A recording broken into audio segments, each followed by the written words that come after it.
of tomatoes from my CSA share. I also got a couple bell peppers, some onions, a lot of garlic. I'm going to use a whole clove today. These Chipotle peppers. These are kind of like a key flavor. Dried cilantro, got a little bit of salt, and some limes. So I'm putting it all in this big blue pot. And I'm also going to be using a food processor to dice a lot of things. So this is my food processor setup. The only outlets we have are actually hidden behind the fridge, so we've got just like an extension cord. It's gonna kind of like dice everything in this thing because it makes it so much easier. So first I'm just gonna like rinse all of my tomatoes. I'm gonna chop off the little like brown spots at the top where the stem goes. And then if there's any kind of like gnarly bits, I'm just gonna take off those gnarly bits. I don't have to do a fine job chopping them because the food processor is gonna do most of the work.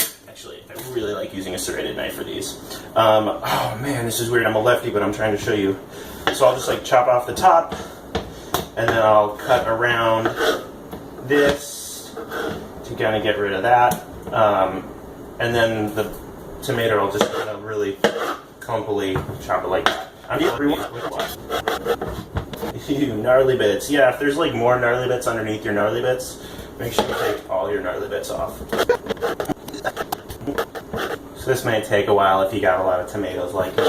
So after you've like clumpily chopped a lot of them, you're gonna bring them on over the food processor situation. I'm just gonna load them in.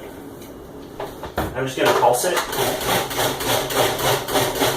I don't want like liquid, but I'm trying to get some like a little bit chunky. Don't even have counter space for my food processor. And so after they're like nice and chunky, see like got little chunkies, I'm just gonna put them in my big pot. So now we just keep doing that. I finished the tomatoes. I have successfully made a giant mess on the floor. Once you're done with the tomatoes, you're basically doing the exact same thing with everything else. So like the peppers and the onions and the adobes, you're just gonna pulse it all in the food processor. Ferret pea, crap. Ferrets. Quite a seedy operation we got going on here.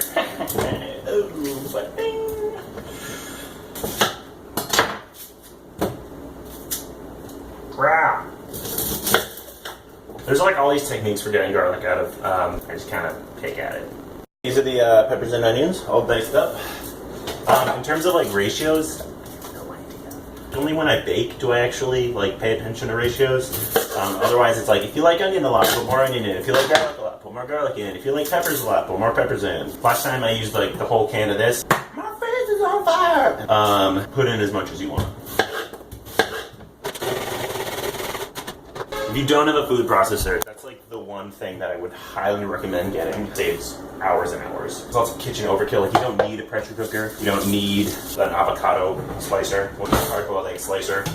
But a food processor, some good stuff.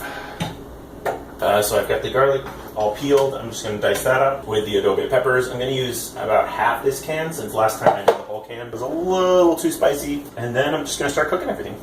I'm going to put my big pot on the stove. I'm just going to turn it on like a medium-low heat. So I'm probably going to cook this for about half an hour just to kind of let it sit and maybe get a little bit of that water off. Then I'm going to add some salt. I would highly recommend when this is all done adding some fresh cilantro. Get some chunkies in there, but that's totally fine. And then I'm going to let it sit on the countertop until it's nice and cool. Squeeze them in. Mine's still cooking right now, so I don't want to like ruin it, but I'll just like, you know, when it's done cooking.